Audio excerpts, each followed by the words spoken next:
Students of class 9, now we move to the second chapter, and that is about the fundamental basic unit of life, that is the cell. Now see what is cell. The fundamental unit of life, that means जो life का शुरुआत होता है, जिससे सारा function होता है, structure form होते हैं, उसको हम लोग कहते हैं सेल. ये सेल शब्द आया कहाँ से?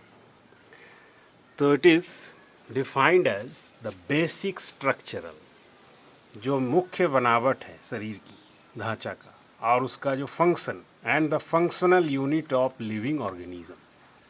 यानी किसी भी लिविंग ऑर्गेनिज्म के लिए, किसी भी लिविंग वस्तु के लिए ये छोटी इकाई है. ये उसकी संरचना और फंक्शन दोनों को कैरी आउट करती है.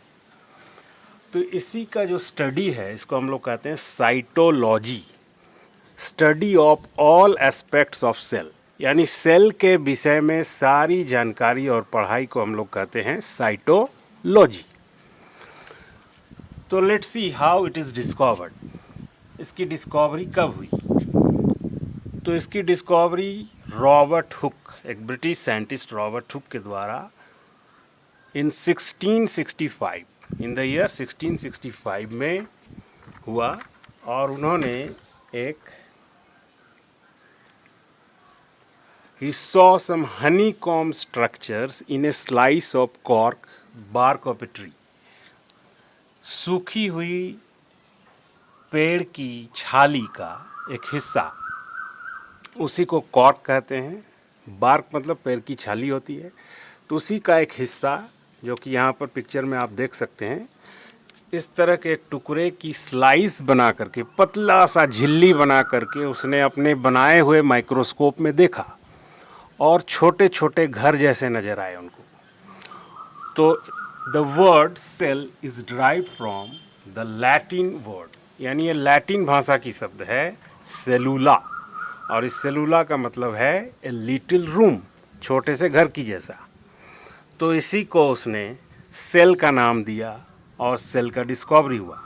यानी cell is the smallest part of any living organisms which is the basic structural and functional unit of living organisms. So cell is very important for every living organisms. तो इसी cell के विषय में Anton von लुविनहॉक इन 1674 में और भी जानकारी देते हुए he made an improved microscope. उसने खुद का एक अपना बहुत ही बेहतर माइक्रोस्कोप बनाया and discovered that the free living cells in pond water. और पॉन्ड वाटर, तालाब का पानी का स्लाइड बना करके उसने जब देखा, तो उसमें कुछ बहुत सारे लिविंग सेल्स नज़र आए उनको, लाइक एमोइबा, प्रोटोजुअन्स, छोटे छोटे बैक्टीरिया जैसा कुछ सेल नज़र आए. तो इससे ये कंफर्म हो गया कि सेल कोई चीज़ होती है जो लिविंग वस्तु से बनावट, लिविंग वस्तु की बनावट और उसकी संरचना को देखती है, उसके फंक्शन को भी देखती है, उसका सारा फंक्शन भी कैरी आउट होता है. इसलिए इसको फंडामेंटल यूनिट ऑफ लाइफ कहा जाता है. ठीक है, कहा गया है. नाउ तो ये जो सेल से जो शुरुआत हुआ लाइफ का, तो that is called the cellular level of organism. तो इस सेलुलर लेवल ऑफ ऑर्गेनिज्म की बेसिस पर you can classify the organisms into two forms. One is the unicellular organism, जिसका सिंगल सेल बॉडी होता है, यानी एक ही सेल उसके बॉडी होते हैं, लाइक एमोइबा, बैक्टीरिया, वायरस और जो भी इस तरह के ऑर्गेनिजम्स हैं.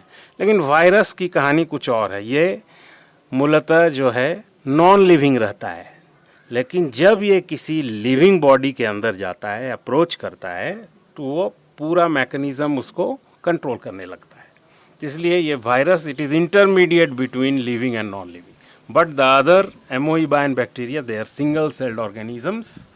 तो ये सिंगल सेल, एक ही सेल उसका बॉडी है, और उसी सेल से सारा स्ट्रक्चर और फंक्शन मेंटेन और कैरी आउट होते हैं. दूसरा है मल्टी सेलुलर ऑर्गेनिजम्स. मल्टी मतलब बहुत सारे, यानी एक ही बॉडी में बहुत सारे सेल्स हैं. लार्ज एंड कॉम्प्लेक्स बॉडी होता है इनका. All large plants and animals and humans, including humans, ये सारे मल्टी सेलुलर ऑर्गेनिज्म में आते हैं, क्योंकि इनका बॉडी एक सेल से नहीं बना होता है, कई सारे सेल्स की बनावट उसके प्रोडक्ट होते हैं, तब ये मल्टी सेलुलर बॉडी बनती है। तो सेलुलर लेवल के बेसिस पर हम लोग यूनिसेलुलर ऑर्गेनिज्म यानी सिंगल सेल बॉडी और मल्टी सेलुलर ऑर्गेनिज्म यानी बहुत सारे सेल की बनावट ग्रुप में उसका काम होता है।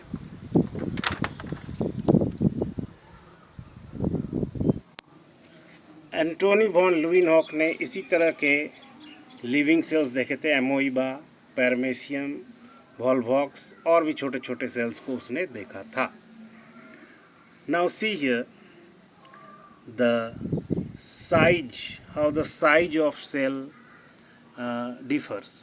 Normal size in human 20 micrometer to 30 micrometer in diameter. Largest cell in the world is, and in animals, ostrich egg cell, that is 15 centimeter in diameter, and in plants, Acetabularia, 6 to 10 centimeter. So ostrich egg is the largest cell in the world. Longest cell in animals, it is the nerve cell. It may be up to 1 meter in length, and in plant it's hemp fiber. Whereas the smallest cell, सबसे छोटा जो cell होता है वो है PPLO यानी pleuropneumonia like organism. ये एक पैरासाइट है माइकोप्लाज्मा, जो कि 0.1 से लेकर 0.5 माइक्रोमीटर तक जाती है, बहुत ही छोटा, और इसे इलेक्ट्रॉन माइक्रोस्कोप के द्वारा ही देखा जा सकता है। Let's see here the electron microscope, structure of electron microscope, and it was discovered by knoll and रुस्का of Germany. और इसके बाद सारे सेल की स्टडी में एक क्रांतिकारी बदलाव आया, एक रिवोल्यूशनरी चेंज आया, जिससे सेल्स के डिटेल्स की पढ़ाई होने लगी। इसमें सारा स्ट्रक्चर बहुत ही क्लियर दिखता है और साफ साफ दिखता है। Each and every parts of the cell can be visible through this electron microscope. Nowadays we have more improved microscope.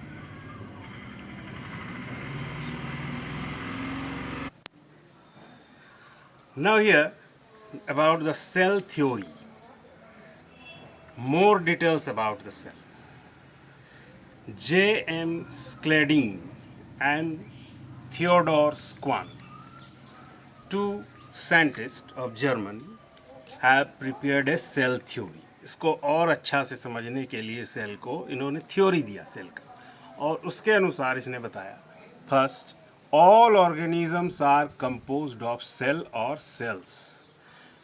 कोई भी ऑर्गेनिज्म की बनावट सेल से ही होती है और या सेल के डेरिवेटिव से ही होता है, सेल प्रोडक्ट से ही होते हैं, यानी सेल के बिना लिविंग वस्तु संभव नहीं है। दूसरा, cell is the basic unit of life, यानी सेल ही जो है लिविंग वस्तु की सारा स्ट्रक्चर और फंक्शन को कैरी आउट करना है, यानी सेल के द्वारा ही लिविंग वस्तु सब काम करते हैं और जीते भी हैं, मरते हैं। Now number 3, all cells arise from pre existing cells only, यानी नया सेल जो भी डिवाइड होता है, रिप्रोड्यूस होता है, बनता है, वो कोई ना कोई पहले की सेल है, उसी से ये बनता है। कहीं से ये एकाएक या कोई थ्योरी नहीं है ऐसा कि सेल आ जाए, ये पुराने सेल से ही नए सेल बनते हैं। चौथा पॉइंट, और इस पॉइंट को मॉडिफाई किया था, मॉडिफाइड बाय आर वर्को ने इसको मॉडिफाई किया और कहा कि प्री एग्जिस्टिंग सेल से ही नए सेल बनते हैं, यानी पुराने सेल से ही नए सेल बनते हैं। Number 4, every organism starts its life as a single cell. किसी भी लिविंग वस्तु का जन्म जो है, okay, here the fourth point is every organism starts its life as a single cell. During reproduction, when zygote is formed, the zygote is a single cell. So life starts whether in a single cellular organism, unicellular or multicellular, it starts through a single cell. Single cell से ही जो है life start होती है. So that is the cell theory. And now cell shape, size, volume क्या होती है? Cell shape. Cells are spherical, oval और elongated, लंबा होते हैं, गोल होते हैं, चपटे होते हैं, that depending on the structures and functions they perform. और ये डिपेंड करता है कि किस चीज़ का स्ट्रक्चर है, ये छोटा एनिमल है, बड़ा है, प्लांट्स है, क्या है, और क्या फंक्शन करते हैं।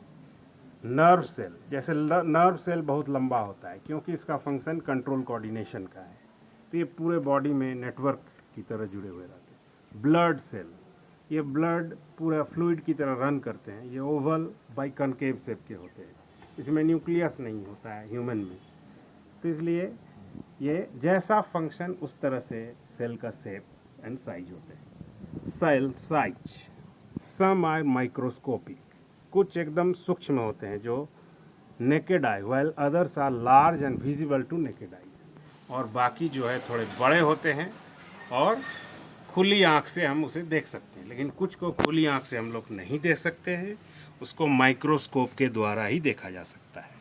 इसलिए ये वैरी करता है ऑर्गेनिज्म पर, उसके लेवल पर, उसके ढांचे पर, उसके फंक्शन पर, ये सारा चीज़ डिपेंड करता है उसका cell shape and size. Cell volume, किसी भी पर्टिकुलर जो सेल है कांस्टेंट होता है उसका सेल का वॉल्यूम, जैसे ब्लड सेल है तो उसका वॉल्यूम कांस्टेंट होगा, नर्व सेल है उसका वॉल्यूम कांस्टेंट होगा, बॉडी का सेल है, स्किन का सेल है, सबका अपना अपना जो शेप एंड साइज है उसके अनुसार उसका वॉल्यूम जो है कांस्टेंट होता है, बदलता नहीं, और ये हर सेल का अलग अलग होता है। Cell number, it is indefinite in multi cellular organism. एक मल्टी सेलुलर ऑर्गेनिज्म जैसे ह्यूमन बीइंग, बड़े प्लांट्स या बड़े एनिमल्स हैं, उसमें अनगिनत सेल्स होते हैं, उसमें कोई काउंट नहीं किया जा सकता है, बहुत सारे सेल्स होते हैं, several cells are there, indefinite, whereas in a single cellular body it is only single cell. So this is the introduction of the cell today.